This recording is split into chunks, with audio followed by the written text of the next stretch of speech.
Howdy.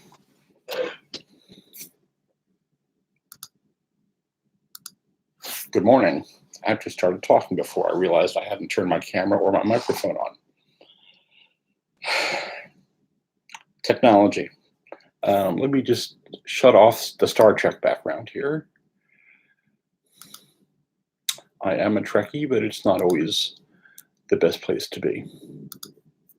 Okay. For those of you not on, it's just one of those technical quirks. Good morning. We're going to talk about the Bramha Viharas. For those who don't know, the other translation is the four abodes or the four boundless states of love and kindness, compassion, sympathetic joy, and equanimity. And I will get into all of that later. But we're going to start out today. I thought I'd talk a little bit about mindfulness of breathing. My teacher, Gil Fronsdale in California, did a 26-part series on mindfulness of breathing. The Anatomosati Sutra. I'm going to do that. But I just want to mention, any Doctor Who fans? No. Okay. The mind is like a Tardis, and a Tardis is a device that Doctor Who uses to travel in time and space. Anywhere, into the future, into the past, anywhere he wants. And the mind is sort of like that. We have this function of the mind. It's not the whole mind. We have this function of the mind that just wanders around. It takes you back into yesterday and mulls over whatever happened. It takes you off into tomorrow and projects whatever it's going to project. And none of that is actually real. It's kind of this mishmash of prior conditioning, prior experience, a little bit of what's happening now, but not much. And the role of mindfulness meditation is to help us learn to function and be present and make decisions based on what's happening in the present moment. And most of the time, what's happening in the present moment is really not much. And there's a lot of mood shifting and anxiety and unsettledness that comes from the mind being in various places. Some people call it the monkey mind, because monkeys can't sit still. If you ever are around monkeys, you'll notice they are in constant motion. So this part of the mind is in constant motion. So we're training ourselves to be still in the present moment.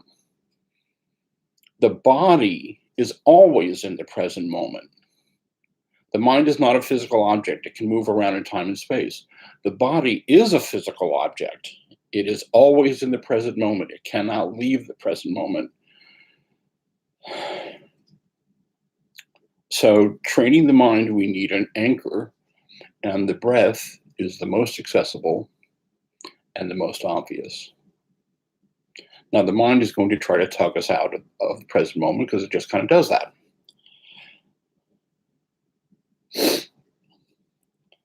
But the reason why we do mindfulness of breathing, and we come back to focusing on breathing, is that in the present moment, nothing is actually happening. And it's the one technique that we can tap into at any time that will bring us back to where we are. And then from a meditation perspective, we need some sort of anchor to keep us here.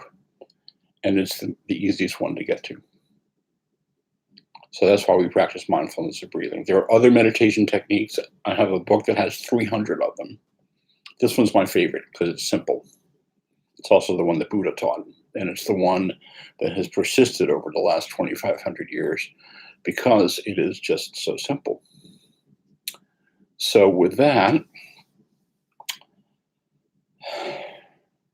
the other thing I want to say about that, there's a reason why they call this a meditation practice, emphasis on the word practice. We're not going to get this. I've been doing this for 30 years. Right? I'm not going to get it. I'm probably not going to wake up with a totally quiet mind. The people who master the totally quiet, focused, 100% present all the time mind show up every 1,000 or so years. We start religions around them.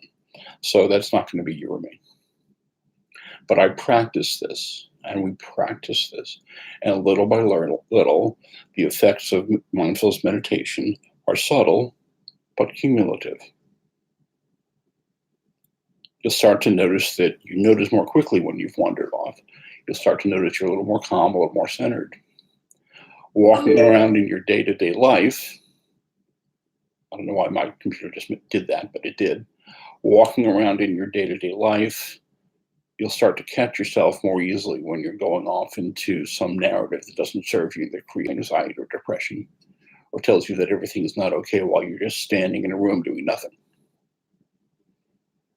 So you can always come back to the breathing. I'll talk a little bit more about that later. So why don't we start by assuming a meditation posture?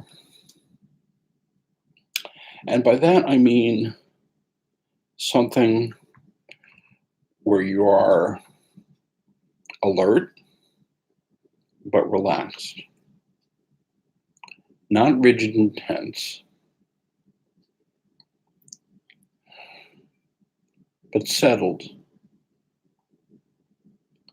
You might want to sway back and forth a little bit if you're sitting, just to help your body find a centered place, or from side to side.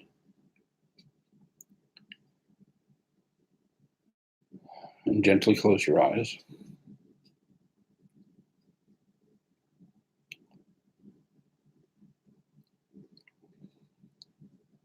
And let's start by taking you slow, deep breaths.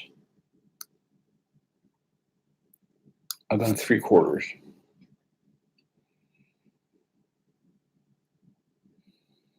Just receiving the in-breath.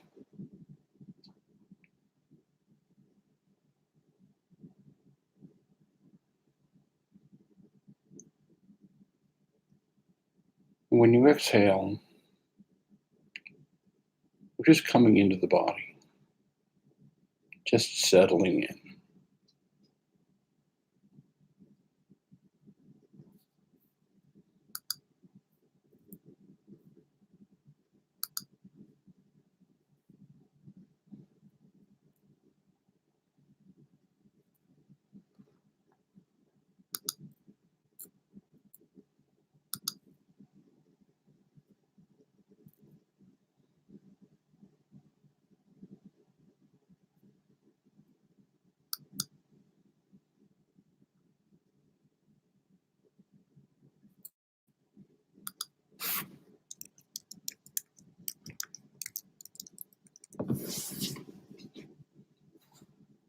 Slow, deep breaths.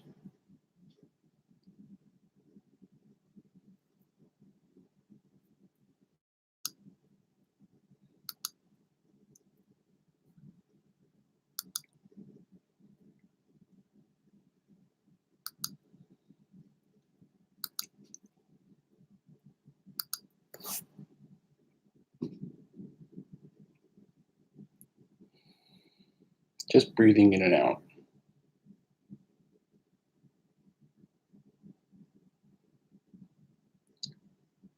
And as you exhale, relax your shoulders to the degree that you can. Let your breathing return to normal.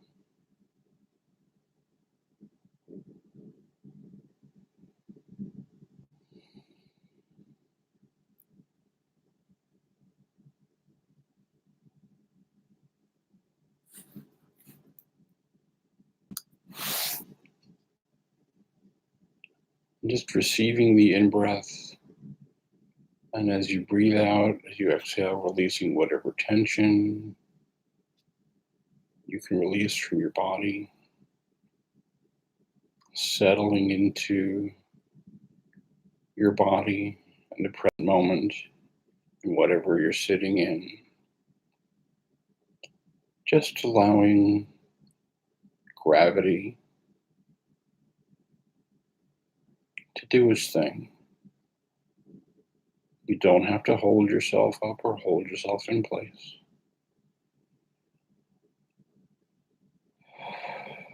Just on the exhale,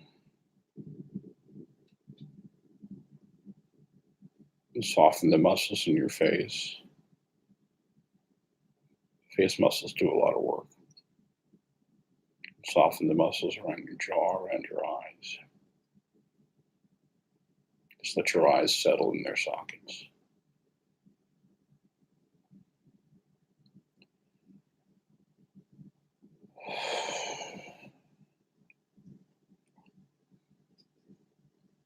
And soften your chest. Let your belly relax.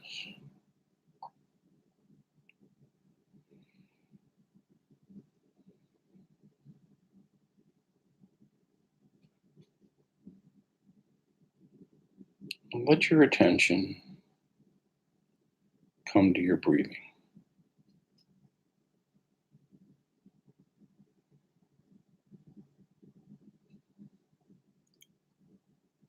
Just notice the sensations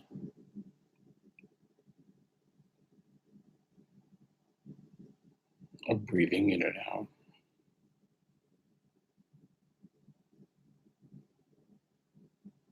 Not so much clinging, but just resting. Resting your focus, resting your attention on the sensations of your body breathing.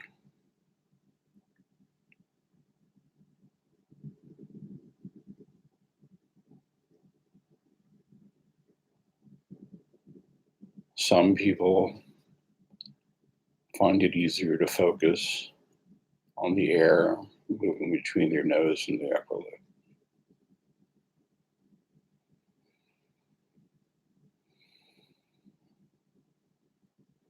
Some people find it easier to focus on the chest or the belly,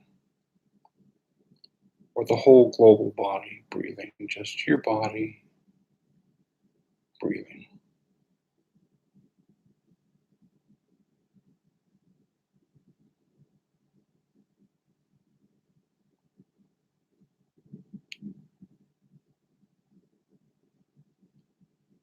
Notice the sensation of air coming in,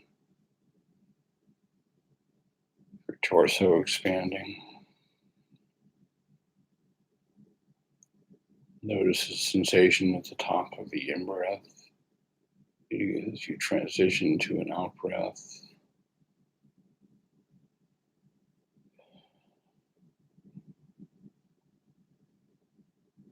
Some people notice a slight pause or rest at the bottom of an out-breath. You do, that's fine. If you don't, that's fine.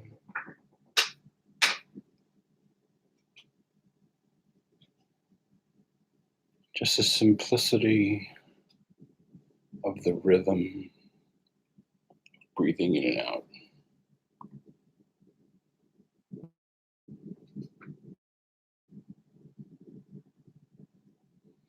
Relaxing the body. And to the degree that you can, just relax the thinking muscle. It's very busy a lot of the time. Just let it settle. Like water in a pool that has just gone still and the sediment is settling to the bottom and the water is becoming more clear. Just letting your mind, your thinking mind, just let it settle. Don't try to make it do anything. Just to the degree that it can, to the degree that you can. We're just relaxing the thinking muscle.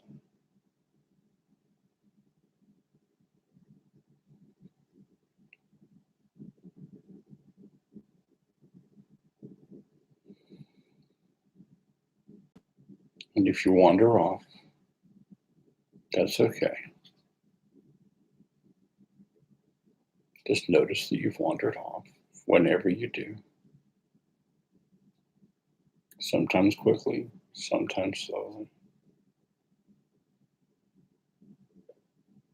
And just come back.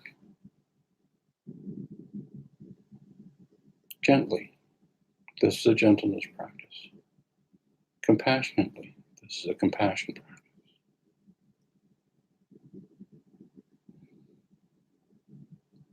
Resting your awareness and focusing on the body breathing.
your mind wanders off, that's okay.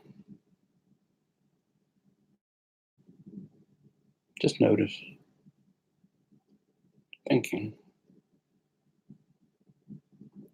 without getting wrapped up in whatever the content of your thought is. Just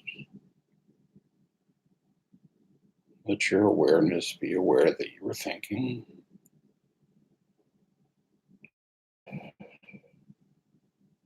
You're focusing on your breath firmly but gently.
May this meditation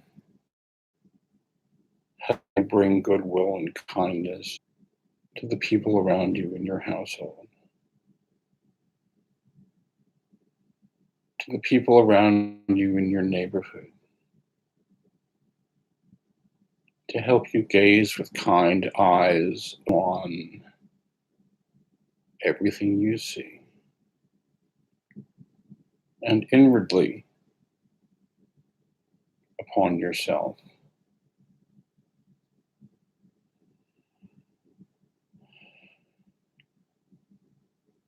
We drift in and out of these states in our walking, waking life, and we can meet ourselves with kindness.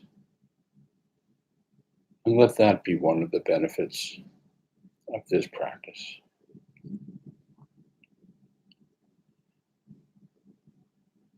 May it be that the benefits of this practice, of this meditation, benefit all beings everywhere. May all sentient beings be happy. May all sentient beings be well. May all sentient beings be free. May all sentient beings be at ease and at peace.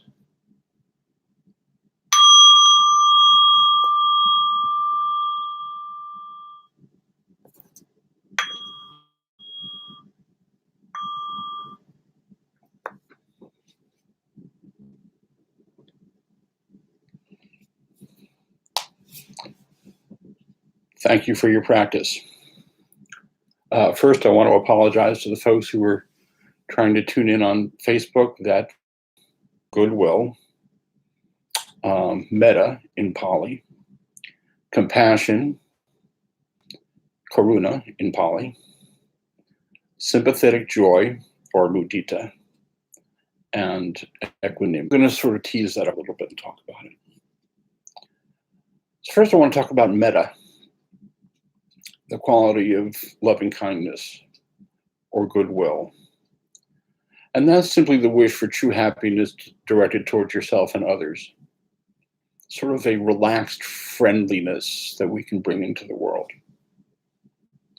It's a good place to start.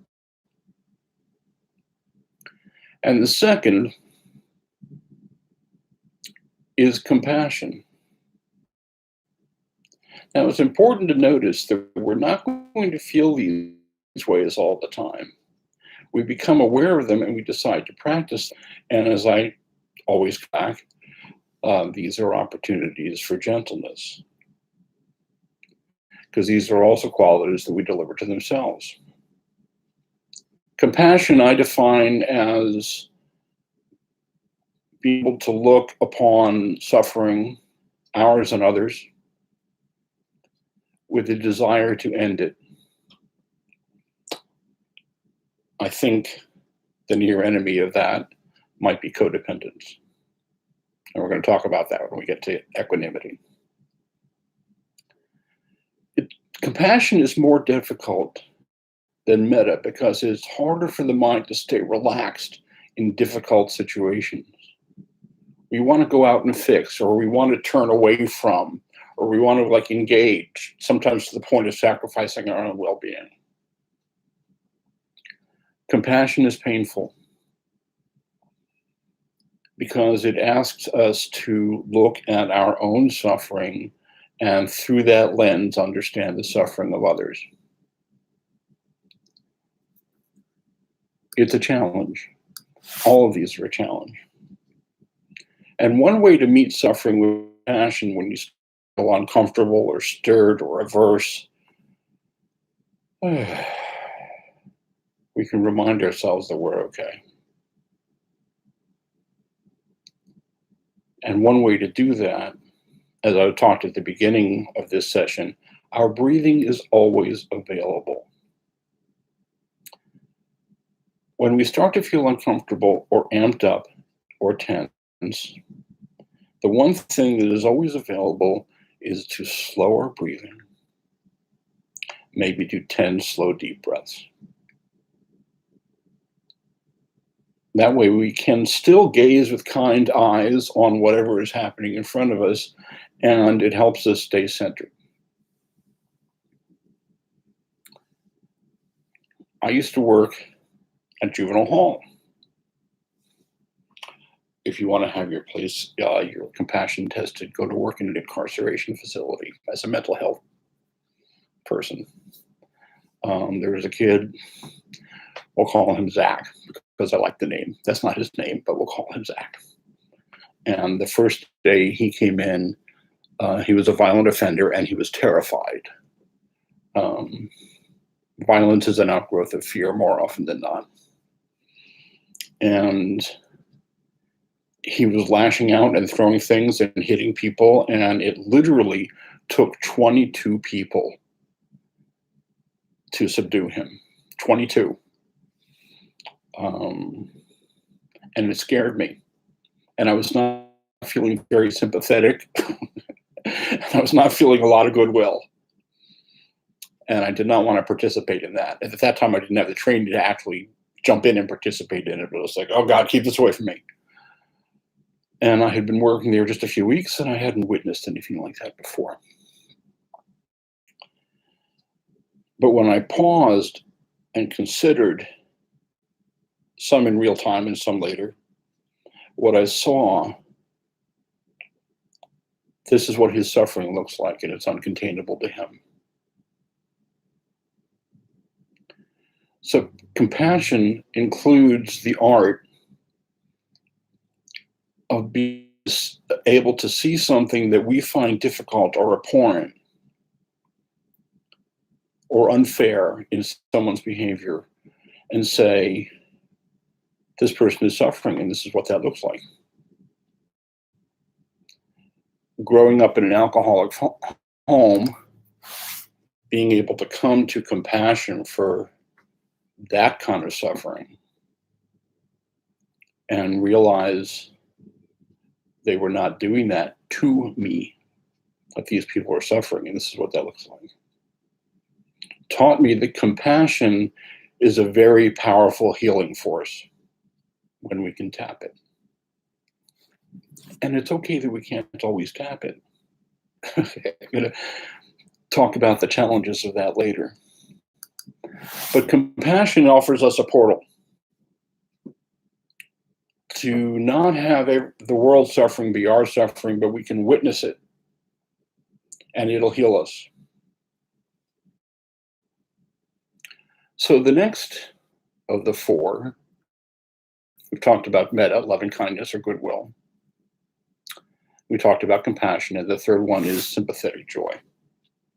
Being happy for someone else's happiness. That sounds really easy and obvious. Sometimes it is, sometimes it's not. I was a therapist in private practice for almost 25 years. And when I first started, one of the things I noticed, I was like marketing all the time. I was doing all this activity.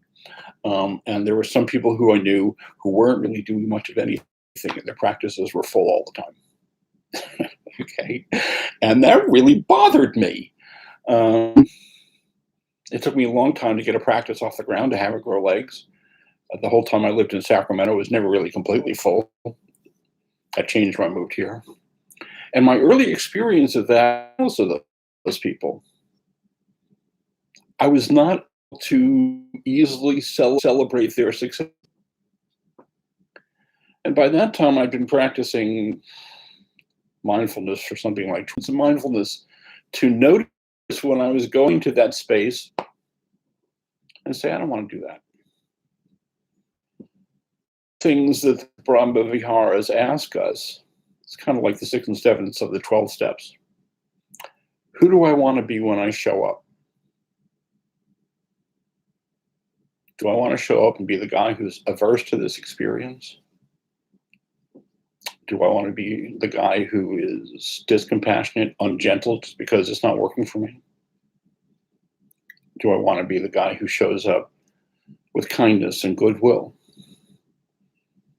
All of Dharma practice asks us these questions. Who do you want to be? So sympathetic joy. When your friends are well, just celebrate it.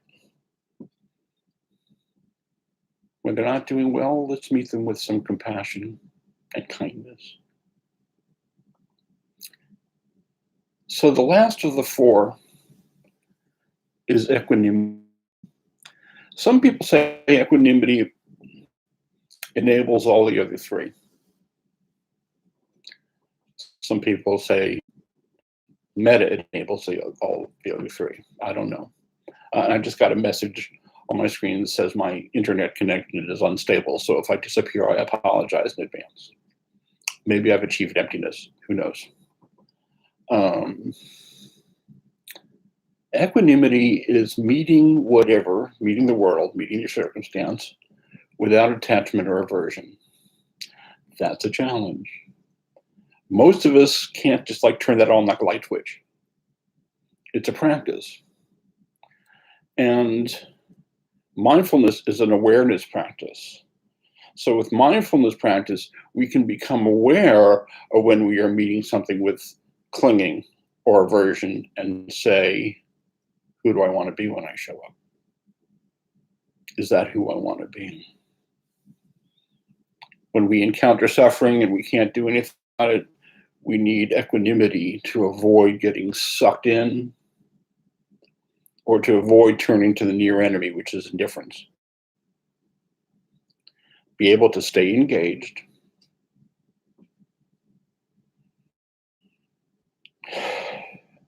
and balanced at the same time. There's an equanimity mantra that a friend of mine taught me when somebody is in trouble or suffering and there's nothing we can do. He just says their karma is their karma is their karma and is not mine to control or fix. That's not indifference. That doesn't mean I'm not sympathetic. Does not mean I'm not compassionate. Doesn't mean I'm not meeting with kindness. It just means I recognize this, the art of recognizing that you're having an unpleasant experience or that you're upset and still being able to decide that you're okay. Not feeling okay, but knowing you are okay. Not feeling okay with whatever might be unfolding in front of you, but the art of knowing that you are okay, even if it's uncomfortable. It's an attitude of not getting sucked in or overwhelmed, and at the same time, not turning away in indifference just because it's hard. Equanimity helps us focus our goodwill, our kindness, and our compassion to be active when it's difficult. Sylvia Boorstein, the meditation teacher, one of my favorites, by the way. Sylvia's just like super cool. Defines it as the ability of the mind to accommodate passion without losing its balance. It's the mind that sees clearly, meets experience with cordial intent to be moved, sometimes intensely, and still remain balanced.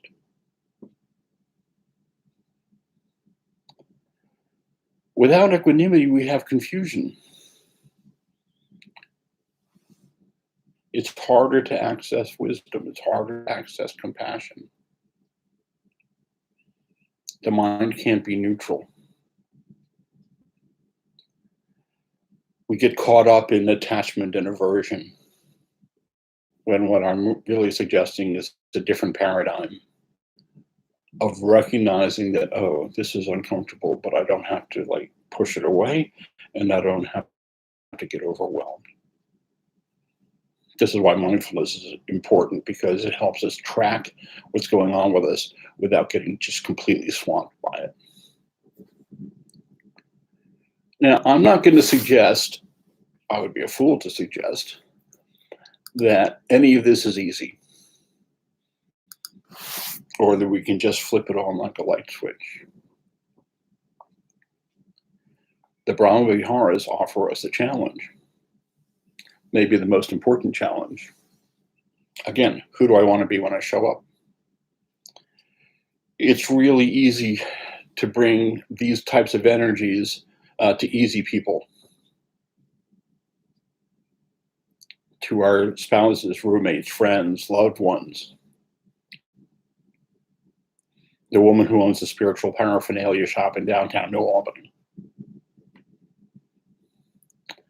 It's much more challenging with people who challenge us, people who annoy us. There's always somebody. And it's usually not about them, it's usually about me. People who hurt you or hurt others, people who are on the other side of the political spectrum, people we don't care about. That's where the challenge is, to bring these qualities, those situations. And sometimes some days are better than others. It's just the way it goes.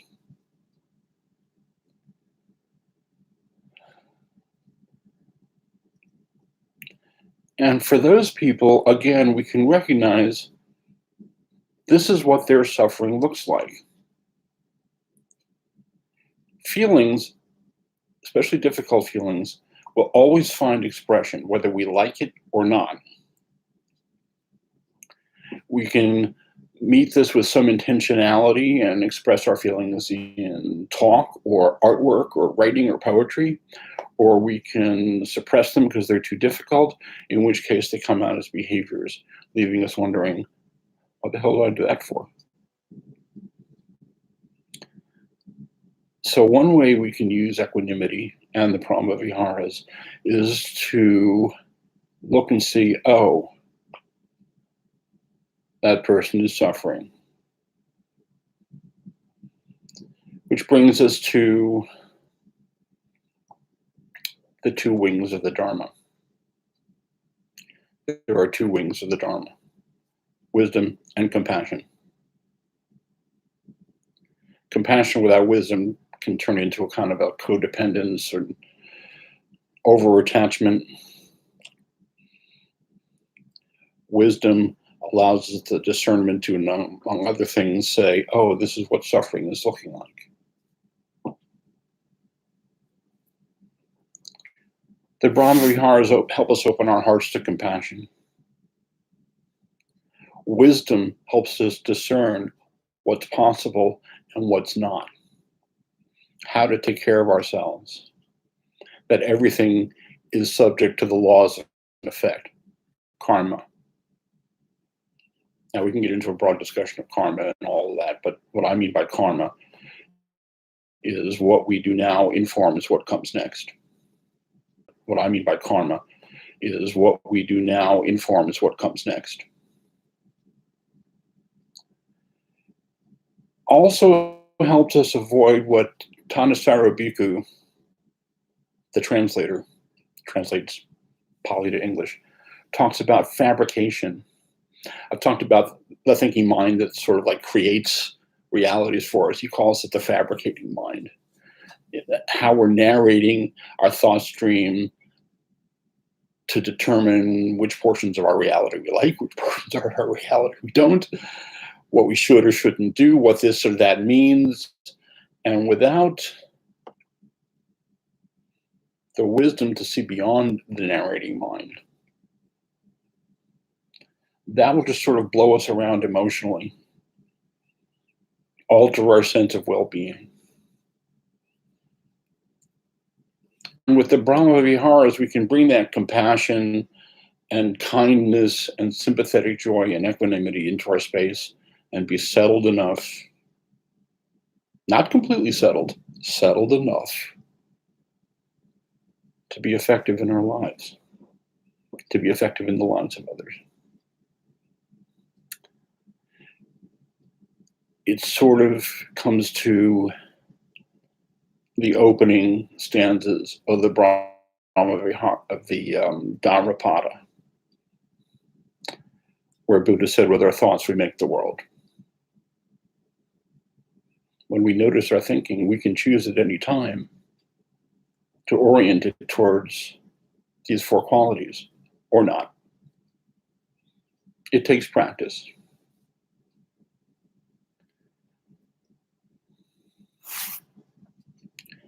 And what's important, these things point to opportunities for, is anybody going to guess what I'm going to say next? Because I mention it every time. Self-compassion. These are all opportunities for self-compassion, because we are not going to be able to just switch this on. Thank you, Ken. Does anybody have any questions or comments or objects you want to hurl at me, though you can't through the screen? That was wonderful. Thank you. Thank you. Thank you. Thank you, everyone. Thank you. Have a good day. Thanks, Ken. Thank you.